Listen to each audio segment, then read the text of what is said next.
Hi అండి. Welcome back to కథల పుదరిల్లు. Please ముందుగా వీడియోకి ఒక చిన్న లైక్ చేయండి. లైక్తో పాటు హైప్ ఇవ్వండి. కొత్తగా ఎవరైనా మన ఛానల్ని చూస్తే ప్లీజ్ సబ్స్క్రైబ్ చేసుకోండి. ఈరోజు కథ అరగంట్ హస్బెండ్ ఎపిసోడ్ నెంబర్ 30. కథను రచించిన వారు చిన్ను గారు, వాయిస్ ఓవర్ శ్వేత.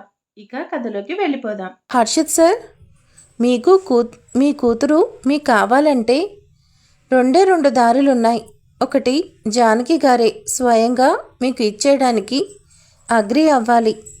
అది జరిగే పనైతే కాదు. ఇంకా సెకండ్ ఛాన్స్ అంటే కనుక జానకి జానకి అంటూ ఎగ్జైటింగ్గా అడుగుతాడు. ఏముంది సార్, ఈ గివర్స్ వద్దు అంటూ అన్నీ మర్చిపోయి మళ్ళీ జానకి గారితో కలిసిపోవడమే అంటూ నవ్వుతాడు. హర్ష సీరియస్గా చూస్తూ షటప్ కుందన్, నిన్ను హైర్ చేసుకుంది ఇలాంటి చచ్చు సలహాలు ఇస్తావనేసి కాదు అంటూ, నిజమే, దాన్ని ప్రేమించాను, దానితోనే బ్రతకాలి అనుకున్నా. కానీ అది చేసిన మోసం, దాన్ని చూసిన అనుక్షణం, అది అన్న మాటలు, అది చేసిన పనే కళ్ళ ముందు మెదులుతుంటే దాన్ని క్షమిస్తాను అనేసి ఎలా అనుకుంటున్నావు? నాకు నన్ను మాత్రమే ప్రేమించే అమ్మాయి భార్యగా కావాలి, అంతేకాని ఇలా డబ్బు కోసం ఏమైనా చేసే అమ్మాయి కాదు. డిడ్ యు గాట్ ఇట్ అంటూ సీరియస్గా అంటాడు. ఒక్కసారి అది చేసిన మోసాన్ని నా ఊపిరి ఆగే వరకు మర్చిపోను అంటూ చైర్ మీద నున్న చేతిని గట్టిగా బిగిస్తాడు. Sir, be cool, I'm just kidding అంతే. జానకి గారిని మీరు తను ప్రెగ్నెంట్ అని తెలియక ముందే వదిలేశారు. మీరిప్పుడు మీ అమ్మాయిని అడుగుతున్నా కూడా జానకి గారు ఇవ్వడానికి సిద్ధంగా లేరు. మనం లీగల్గా ప్రొసీడ్ అయినా కూడా మీకు అన్నీ ముందే తెలుసు కదా, అప్పుడే ఎందుకు క్లైమ్ చేయలేదు అని పాయింట్ రేస్ చేస్తారు. మోర్ ఓవర్, డివోర్స్ కేసు కూడా బిడ్డ తేలే వరకు పెండింగ్ పడుతుంది. అంతేకాదు, బిడ్డ తల్లికే అనేసి చట్టాలు చెప్తున్నాయి కాబట్టి ఆ అమ్మాయి కూడా వాళ్ళ అమ్మకే చెందుతుంది.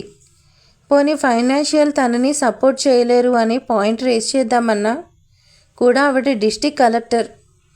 అక్కడి వరకు వస్తే మీరు నిజం బయట పడకూడదు అన్నా కూడా ఆవిడ తప్పకుండా నిజం చెప్పేస్తారు. సో ఆ పాయింట్ కూడా వేస్ట్. మీరు చెప్తున్నది నిజమే అయ్యి ఆవిడ అలా చేశారు అన్నా కూడా కోర్టుకి మాటలు కాదు, సాక్ష్యాలు కావాలి సార్. సో తన బిహేవియర్ మీద మీరు ఎలిగేషన్ చేసినా కూడా ప్రూఫ్స్ లేవు కాబట్టి నిలబడదు. పైగా ఇప్పుడు ఆ బిడ్డ మీ బిడ్డ అని మీకు నమ్మకం ఉందా అనేసి కోర్టులో అడుగుతారు. ఎందుకంటే మీరు అనుమానంతో విడిపోతున్నారు కదా. హెల్ విత్ కోర్ట్స్. నమ్మకానికి సాక్ష్యాలు అవసరం లేదు, నమ్మకం చాలు. నా మనసాక్షికి నమ్మకం ఉంది నివి నా కూతురే అనేసి. అందుకేగా దాన్ని చూడ్డం ఇష్టం లేని నేను ఇప్పటికీ దాని గడప తొక్కుతున్నాను అంటూ కోపంగా అంటాడు. సార్, మీరు నన్నే భయపెట్టేస్తున్నారు. ఇవన్నీ కోర్టులో అడిగే పాయింట్స్ సార్. రేపు కోర్టులో ఇలానే అడుగుతారు. అందుకే అంటున్నా. ముందు ఈ సోద ఆపేసి అసలు పాయింట్కి వస్తావా లేదా? Yes sir. ఏం లేదు, సింపుల్. మీరు జానకి గారి బిహేవియర్ బాగాలేదు అంటున్నారు కాబట్టి దాన్ని ప్రూవ్ చేయగలిగితే అప్పుడు కాన్ఫిడేషన్ ఆఫ్ యాక్ట్.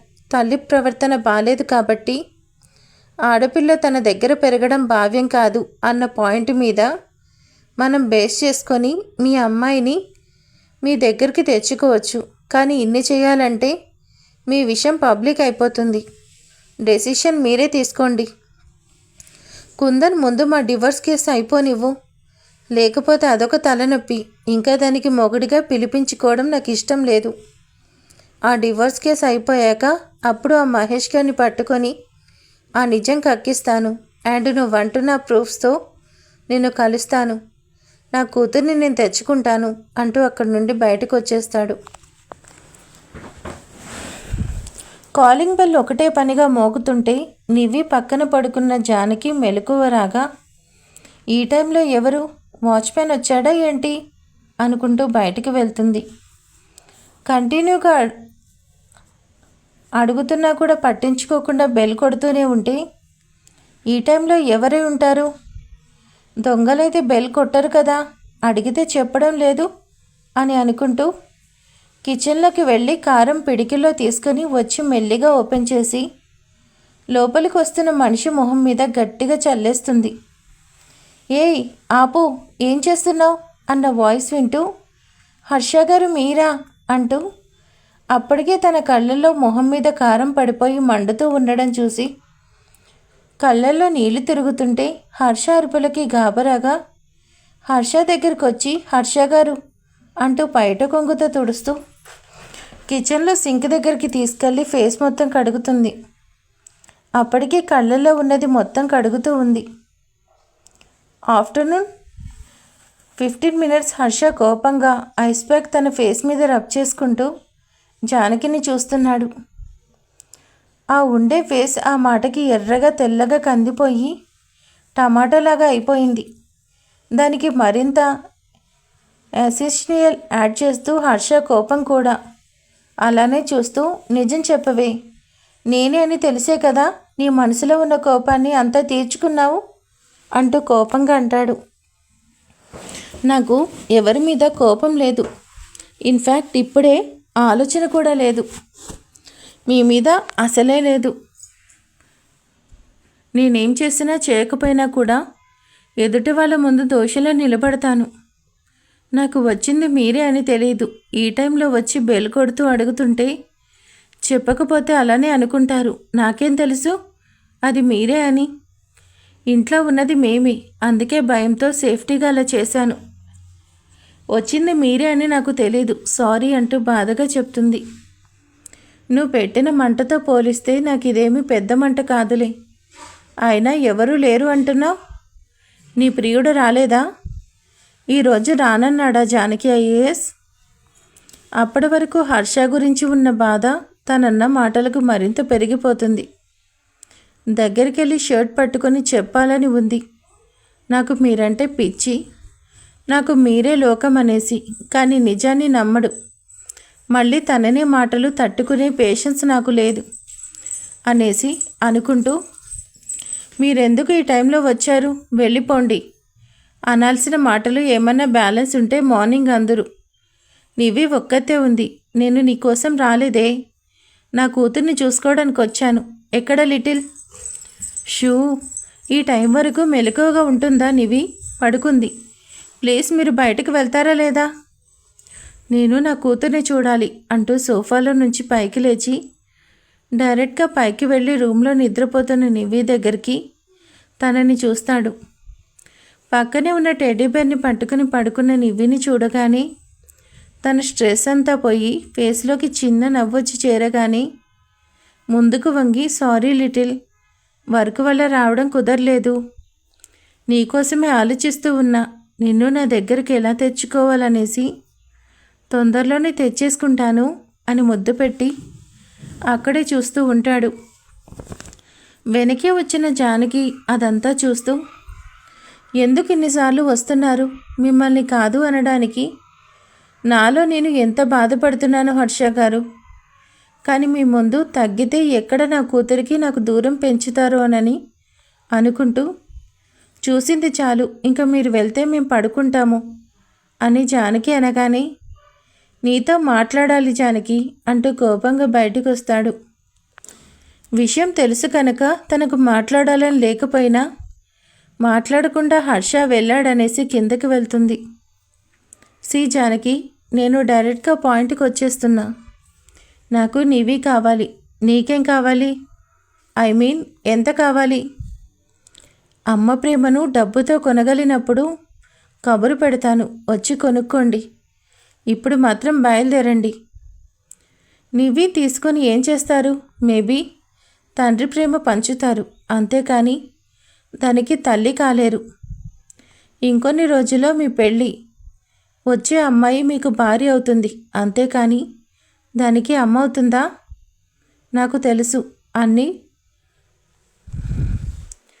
అన్ని పాసిబిలిటీస్ అయిపోయాయి. ఇంకా ఎలాంటి మార్గం లేదు అనుకున్నారు కాబట్టి నివి కోసం మనీ ఆఫర్ చేస్తున్నారు కదా.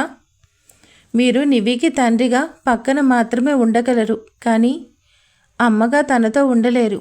అది తెలుసుకోండి. ఇంకా అవ్వలేదు జానకి. వన్స్ ఈ డివోర్స్ అయిపోనివ్వు, అప్పుడేం చేయాలో నాకు బాగా తెలుసు. హా, మీరనే ఆ divorce just piece of paper. కానీ నాకు తెలిసి మనకు డివోర్స్ అయిపోయి చాలా రోజులవుతుంది. ఇది కేవలం మీకు నమ్మకం కోసం మాత్రమే. నేను మీ లైఫ్లోకి రాను అనే నమ్మకాన్ని మీకు ఇవ్వడం కోసం మాత్రమే. అండ్ అలానే మీరేం చేసినా కూడా నన్ను నా కూతుర్ని వేరు చేయలేరు. ఈరోజే తారా వచ్చి వెళ్ళింది మీ ఇంటికి. త్వరలోనే మీకు మళ్ళీ పెళ్లి జరగబోతుంది హర్షిత్. మీ పెళ్ళి అయిపోగానే ఎవరి దారి వాళ్ళది. ఆ తర్వాత మీరు, మీ భార్య, మీ కుటుంబం, ఇంకా ఏం కాని వాళ్ళు మీకు మచ్చుకైనా గుర్తుకురారు. ఈ పంతం కూడా నా మీదే కదా, అది కూడా 2 రోజుల్లో ముగిసిపోతుంది. అర్థం లేని ఆలోచనలతో ఆ అమ్మాయి మనసు కూడా బాధ పెట్టకండి. పెళ్ళి అనేసి చాలా ఆశగా ఉంది. తన జీవితం మన వల్ల స్పాయిల్ అవ్వకూడదు. హర్షిత్ నివిని మీ దగ్గరికి తెచ్చుకుంటా అంటున్నారు. అందరికీ ఏమని చెప్తారు? ఎలా ఒప్పిస్తారు? అంతెందుకు, మా అమ్మ ఎక్కడా అని నివి అడిగితే చెప్తారా? మీ నాన్న నేనే మీ అమ్మని వదిలేశాను అనేసి. మీ అర్థం లేని ఆవేశం ఎన్నో జీవితాలకి అడ్డంగా ఉంది హర్షిత్. ఒక్కసారి ప్రశాంతంగా ఆలోచించండి. మీరు అడిగిన విడాకులు ఇచ్చేస్తున్నా. మీరు కోరుకున్న, మిమ్మల్ని కోరుకుంటున్న అమ్మాయి, మీరంటే ఇష్టం ఉన్నా సార్ మీ లైఫ్ ఆనందంగా సాగిపోతుంది. ఇప్పుడు నివి అంటూ అటు వాళ్ళకి ఇటు మాకు ప్రశాంతత లేకుండా చేస్తున్నారు. మీరెన్ని చేసినా చివరికి నిజం బయట పెట్టినా మీకు నష్టమే. కానీ నివి నా దగ్గరే ఉంటుంది. కోర్టులు చట్టాలు కూడా అదే చెప్తుంది, బిడ్డ ఎప్పుడూ తల్లికే సొంతం అనేసి. కాబట్టి అన్నీ మర్చిపోయి మీ లైఫ్ని మీరే చూసుకోండి. నన్ను ఇలా బ్రతకనివ్వండి. హర్ష జానకిని చూస్తూ కోపంగా బయటికి వెళ్ళిపోతాడు. చిన్న, నిన్న జేపీ అలానే తారా ఇద్దరూ వచ్చారు. నాన్న, ఈ నెలలో మంచి ముహూర్తాలు ఉన్నాయంట. అందుకే ఎంగేజ్మెంట్ అండ్ పెళ్ళికి ముహూర్తాలు పెట్టుకుందామంటున్నారు. నేను కూడా రేపు పంతుల్ని పిలిచి ముహూర్తాలు పెట్టించుకుందాం అనుకుంటున్నా. నువ్వేమంటావు? అప్పుడే కావేరి బయటికి వస్తూ, ఆ అబ్బాయి ఏమంటాడండి? పెళ్ళి కావాలనేసి మన ముందే చెప్తాడు అనుకున్నారా? మనమే అర్థం చేసుకోవాలి. అయినా పెళ్లి చేసుకుంటా అన్నాడు, ఇంకా చేసేయడమే అంటూ కావేరి అనగాని, గాడ్, ఇన్నేళ్లలో నువ్వు మాట్లాడిన ఫస్ట్ మంచి మాట అంటూ ఆనందరావు అనేసి, చిన్న రేపు ఎలాంటి పనులు పెట్టుకోకు, ఇంట్లోనే ఉండు అని చెప్పేసి వెంటనే జేపీకి కాల్ చేసి విషయం చెప్తాడు. తర్వాత జానకికి, శ్రావ్యకి కూడా చెప్పి శ్రావ్య వాళ్ళని వెంటనే బయలుదేరి రమ్మని చెప్పాడు ఆనందరావు. ఆనందరావు చెప్పగానే శ్రావ్య ఇంకా గాల్లో నిలబడకుండా రాహుల్ చేత టికెట్స్ బుక్ చేయించి లగేజ్ ప్యాక్ చేసే పనిలో పడింది. ఇదేంటి డాడ్ రేపే అంటున్నాడు? రేపే నేను కోర్టుకి వెళ్ళాలి కదా, ఇలా అంటే ఎలా? దాన్ని మాత్రం ఎంత త్వరగా వదిలించుకుంటే అంత బెటర్ అని స్ట్రాంగ్గా మనసులో అనుకుని బయటకు వెళ్తాడు ఆఫీస్కి వెళ్ళడం కోసం. నివి అలిగింది చాలు కానీ స్కూల్లో ఎగరకుండా బుద్ధిగా ఉండు. హెడేక్ కానీ ఇలా ఏమనిపించినా కూడా నాకు కాల్ చేయ బంగారం. వింటున్నావా నివి? నిన్నే. హా, చేసింది చాలు, బ్యాగ్ తీసుకో అంటూ నివిని తీసుకొని బయటకు తీసుకొచ్చి బస్ కోసం చూస్తున్న టైంలో హర్షిత్ కారులో బయటికి రావడం చూస్తుంది. దేవుడా, ఈయన కూడా ఇప్పుడే రావాలా? ఇంకా మళ్ళీ ఏమంటాడో అని భయం అన్నట్టు హర్షను చూసేలోపు లిటిల్ అంటూ కారు పక్క కాపేసి కారు దిగి నివి దగ్గరకు వస్తాడు. చాక్లెట్ అంటూ అప్పటి వరకు జానకి చేతిలో ఉన్నది హర్ష దగ్గరికి పరుగు తీస్తుంది. ఇది మాత్రం నా మాట వినదు అని వాళ్ళని చూస్తూ, చెప్పిన మాట వింటే ఈయనగారి కూతురు ఎందుకు అవుతుంది? మొండి మొహాలు అని అనుకోకుండా ఉండలేకపోయింది. మీరెన్నంటున్నా మీకు దూరం చేయాలి అంటే నా వల్ల కావడం లేదు. మరి నాకెలా నా కూతుర్ని దూరం చేయాలనుకుంటున్నారు హర్ష గారు అని అనుకుంటూ ఆనందరావు ఫోన్ చెప్పిన మ్యాటర్ విని, పెళ్ళికి సిద్ధమవుతున్నారు పెళ్లి చేసుకొని నా కూతుర్ని నాకు దూరం చేసి మీలానే అమ్మ ప్రేమకు దూరం చేయాలనుకుంటున్నారా అని కోపంగా వాళ్ళ దగ్గరకు వచ్చి హర్ష చేతిలో ఉన్న నివిని వెనక్కి లాక్కొని నివి స్కూల్ బస్ వచ్చింది పద అంటూ తీసుకుని వెళ్ళిపోతుంది. హర్ష అదంతా కూడా కోపంగా చూస్తూ కారులో ఎక్కేసి వెళ్ళిపోతాడు. జానకి నివిని స్కూల్కి పంపించి తను కూడా రెడీ అయిపోయి సెక్రటేరియట్కి స్టార్ట్ అయింది. అప్పటికే 1 month pending files and remaining bills అన్నీ రిఫర్ చేస్తూ సరిగ్గా లేని వాటిని అప్రూవ్ చేసిన వాళ్ళని ఏకేస్తూ తనకు వచ్చిన ఫోన్ కాల్ చూసి లిస్ట్ చేసి చెప్పండి క్రాంతి అంటుంది. మేడం, ఆ మహేష్ గడికి ట్రీట్మెంట్ పూర్తయింది, వాడిని ఏం చేయమంటారు? వదిలేండి క్రాంతి అని చెప్పేసి కాల్ కట్ చేసేస్తుంది. క్రాంతి కూడా మహేష్ని వార్న్ చేస్తూ హాస్పిటల్ నుండి వచ్చేస్తాడు. జానకి 1 రోజులు నన్ను హాస్పిటల్లో బెడ్ ఎక్కించావు, నిన్ను వదలను, ఆ శ్రావణి ఇక్కడే ఉంటుందిగా, దానితోనే నీ అంత చూస్తాను అనుకుంటూ హాస్పిటల్ నుండి బయటకు వచ్చి జానకి మీద ఫోకస్ పెట్టాలి అనుకుంటాడు. అప్పుడన్నా శ్రావణి గురించి తెలుస్తుందేమో అనేసి. బేబీ, ఆనందరావు కాల్ చేశాడు, రేపు మనల్ని రమ్మని చెప్పాడు, పెళ్ళికి ఎంగేజ్మెంట్కి ముహూర్తాలు పెట్టుకోవడానికి. ఇంతకీ ఆ జానకి విషయం ఏమన్నా తెలిసిందా బేబీ? తెలుసుకున్నా డాడ్, వాళ్ళ డివోర్స్ కేసు రేపటితో ఇంకా వాళ్ళ మధ్య అన్ని రిలేషన్స్ పోతున్నాయి డాడ్. ఇన్ని రోజులు హర్షని ఆ పిల్లతో కలవకుండా చేయడానికి ఎంత కష్టపడ్డాను, కానీ పెళ్ళి తర్వాత వాళ్ళు అక్కడే ఉంటే నాకు ప్రాబ్లం కదా డాడ్. అవసరం లేదు బేబీ, నేను దాన్ని ట్రాన్స్ఫర్ చేయించాలి అనుకున్నా, కానీ అదే ఆల్రెడీ ట్రాన్స్ఫర్ కోసం సీఎంని అడిగిందంట. ఇంకా ఎక్కడికి అనేసి కూడా సీక్రెట్గా ఉంచమని రిక్వెస్ట్ చేసిందంట. మోర్ ఓవర్ దానికి అదే వెళ్ళిపోతుంది, ఇంకా మనకేం ప్రాబ్లం లేదు. కానీ వాళ్ళ మధ్య ఏం జరిగిందనేసి ఎంత ట్రై చేసినా తెలియడం లేదు బేబీ. అది నేనే త్వరలో తెలుసుకుంటా డాడ్. వన్స్ నా పెళ్ళి అయిపోతే అప్పుడు ఉంటుంది వాళ్లకు అని అంటుంది. నెక్స్ట్ డే అనుకున్నట్టే పొద్దున్నే హర్ష ఇంటిలో ప్రత్యక్షమవుతారు జేపీ అండ్ ఫ్యామిలీ విత్ తారా. ఆనందరావు చెప్పడంతో జానకి కూడా అక్కడే ఉంటుంది. కానీ ఒక పక్క కోర్టుకి టైం అవుతుంది అనేసి జానకి కూడా టెన్షన్గా చూస్తుంది. కానీ హర్ష ఇక్కడే ఉన్నాడు కాబట్టి ఏం కాదులే అని ధైర్యంగా ఉంది. డాడ్, వీళ్ళు కోర్టుకు వెళ్లకుండా ఇంకా ఇక్కడే ఉన్నారేంటి? మనం ఇక్కడే ఉంటే అంతే ఉంటారు, త్వరగా మన పని ముగించుకొని వెళ్ళిపోవాలి తారా అనేసి ఆనందరావు ముహూర్తాలు చూసుకుందామా అనేసి అనగానే జానకి, అబ్బాయి పైనున్నాడు, కొంచెం పిలువమ్మా అని అనగానే తారా జానకి వెళ్ళడం ఇష్టం లేకపోయినా తప్పక సైలెంట్గా ఉంది. జానకి కూడా అలానే పైకి వెళ్ళింది. పైన రెడీ అవుతున్న హర్ష జానకిని చూసి, నువ్వేంటి నా ఇంటికి రావద్దంటే మళ్ళీ వస్తున్నావు, నీకు చెప్పినా సిగ్గు లేదా? అయినా కోర్టులో చావకుండా ఇక్కడేం చేస్తున్నావు? కావాలి అన్నవాడే ఇక్కడే ఉంటే నేను మాత్రం అక్కడుండి ఏం చేస్తాను? నాకు మీ ఇంటికి రావాలని ఏం లేదు, కానీ సడన్గా రాకుండా ఆగిపోతే సార్ బాధపడతారు, అందుకే వచ్చాను. ఫీల్ అవ్వకండి, ఎక్కువసేపు ఉండంలే, కాసేపు ఉండి వెళ్ళిపోతాను. మంచిది, నువ్వెంత త్వరగా నా కళ్ళకు కనిపించకుండా ఉంటే నేనెంత ప్రశాంతంగా ఉంటాను. ఓకే, మిమ్మల్ని మీ డాడ్ పిలుస్తున్నారు.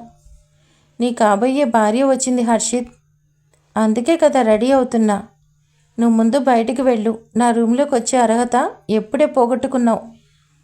అయినా ఇంటికి వచ్చిన దానివి ఓ పక్కనుండగా నీకెందుకు మా ఇంటి విషయాలు?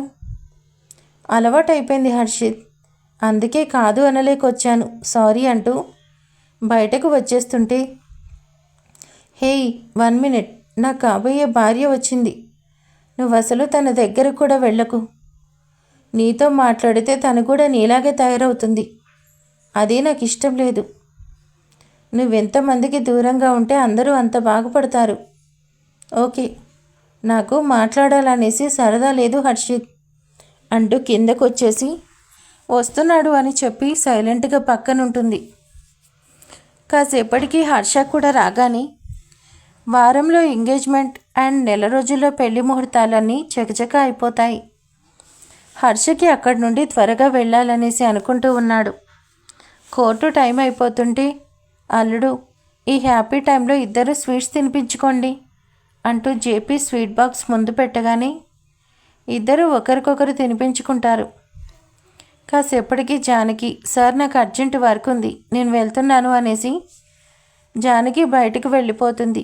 కోర్టు టైం అయిపోతుందనేసి కాసేపటికి హర్ష కూడా కాల్ వస్తున్నట్టు మాట్లాడుతూ బయటకు వెళ్ళిపోతాడు.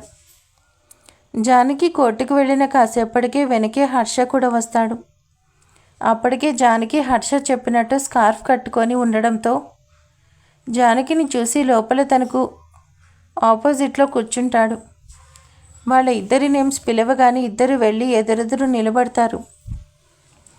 జడ్జి గారు చివరిసారిగా అడిగినా కూడా ఇద్దరు కలిసి ఉండడం ఇష్టం లేదనేసి చెప్పడంతో ఇద్దరికీ డివోర్స్ అప్రూవ్ చేసేస్తాడు. హర్ష జానకి నుండి విడాకులు వచ్చేయడంతో తనకు పెద్ద బండరాయి దిగినట్టు హ్యాపీ ఫీల్ అవుతాడు. జానకి గారు, ఈ పేపర్స్ మీద సైన్ చేసి ఇవ్వండి అంటూ కుందన్ ఇవ్వగానే జానకి సైన్ చేసి ఇస్తుంది. తర్వాత హర్ష కూడా సైన్ చేసేయడంతో ఇద్దరికి ఆ పేపర్స్ ఇచ్చేస్తూ, మీరిప్పుడు చట్టపరంగా విడిపోయారు, మీకు ఎలాంటి సంబంధం లేదు అని కుందన్ చెప్పగానే ఆ పేపర్స్ తీసుకొని జానకి హర్ష వైపు కూడా చూడకుండా బయటకు వచ్చేస్తుంది. సార్, మరి పాప గురించి అడగలేదా?